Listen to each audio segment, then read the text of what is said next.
اندر ایک خاتون تھی آسمہ بی بی، وہ ایک لڑکی کو ٹیوشن پڑھایا کرتی تھی جن کا نام تھا نیہا علی۔ یہ آسمہ بی بی اور نیہا علی کے آپس میں کوئی میوچل انڈرسٹینڈنگ ایسی چلی، یا آپس کا ان کا اپنا کوئی ریلیشن تھا جو اس سے ایک دائرہ کار سے باہر تھا۔ اس ریلیشن شپ نے ایک اس حدود کو کراس کیا تو آسمہ بی بی نے اپروچ کیا ان کو شادی کے لیے۔ ناظرین کرام، ان دنوں ملک پاکستان کے اندر ٹرانسجینڈر ایکٹ جو ابھی پاس ہوا ہے اور 2017 کے اندر پیش ہونے والا بل، اس کو حتمی شکل ابھی دی گئی ہے اور منظور تو خیر یہ پہلے جو ہے وہ ہم جن کے ظلمانی قسم کے غلام ہیں ان کے کہنے پر یہ پہلے ہی کوشش جاری تھی، لیکن ابھی اس کی ایک عملی شکل سامنے آئی ہے۔ اس پر بہت ساری باتیں ہو چکی ہیں، بہت ساری ہوتی رہیں گی، ڈیبیٹ چل نکلی ہے۔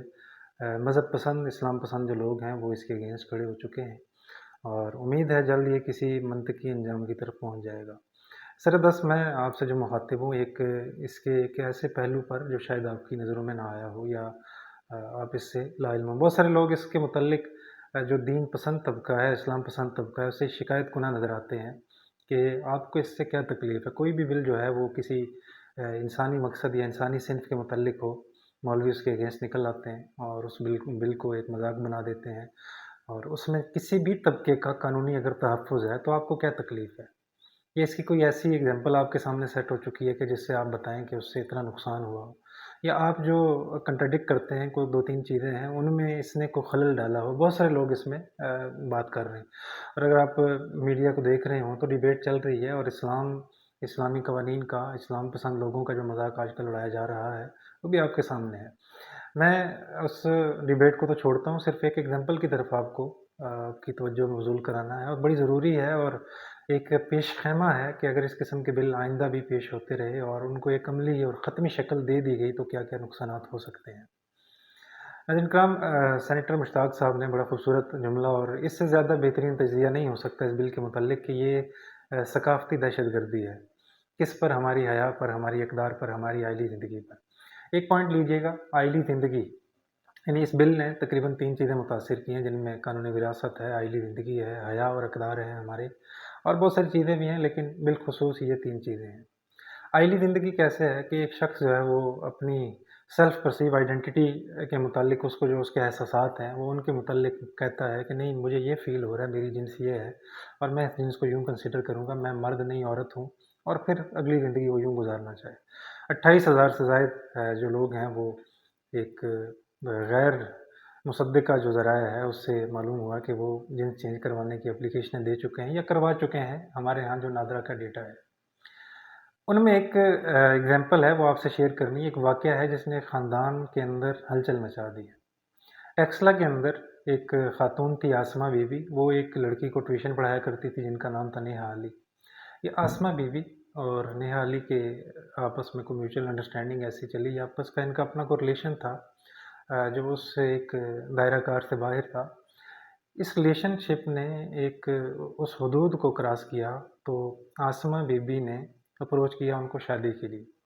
شادی کے لیے اپروچ کرنے کے بعد اس آسمہ بی بی نے اپنا جینڈر چینج کروایا۔ جینڈر چینج کروا کے انہوں نے اپنا نام رکھا آکاش علی۔ اب آکاش علی جو پہلے خاتون تھی اب مرد کنسیڈر ہوا، بالکل سیلف پرسیو آئیڈینٹی، خود ساختہ محسوسات کی بنا پر ان دونوں کی آپس میں شادی ہو گئی، آکاش علی اور نیہا علی کی۔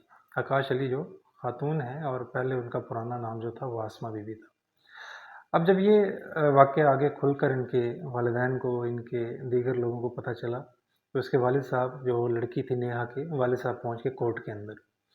کورٹ نے وہاں پر، کیونکہ کورٹ ہمارے ہاں ایویڈنس مانگتا ہے اور ایویڈنس ڈاکومنٹیشن ریلیٹڈ ہو، جب وہ چیک کیا گیا تو وہ آسمہ بی بی چونکہ اب آکاش علی بن چکی تھی اور بن چکا تھا، وہ عورت سے مرد میں تبدیل ہو چکا تھا ڈاکومنٹ کے اعتبار سے۔ انہوں نے کہا جی یہ شادی تو ویلڈ ہے، ظاہر ہے نکاح کرتے وقت بھی یہی چیزیں چیک کی گئی ہوں گی۔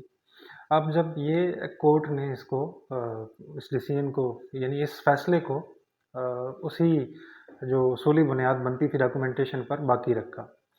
اب والد صاحب جو تھے وہ نیہا کے، جو لڑکی تھی وہ اسلام پسند غیرت مند آپ کہہ سکتے ہیں وہ تھے، انہیں اس بات کا ڈر تو نہیں تھا کہ یہ شو آف ہو جائے گی بات اور یوں پھیلتی چلی جائے گی۔ بہرحال اپنی اقدار اور اپنی حیا اور اپنا جو ایک